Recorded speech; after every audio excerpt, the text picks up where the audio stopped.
cardboard. Cardboard and paper here. Plastic and bottles here. Tins and bottles here.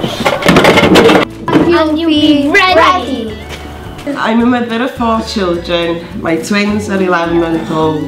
My daughter's 5 and my son's 6.5.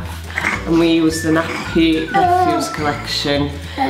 I was worried at the beginning how it was going to affect us and how it was going to work, but it's worked for us with weekly collections and it's brilliant.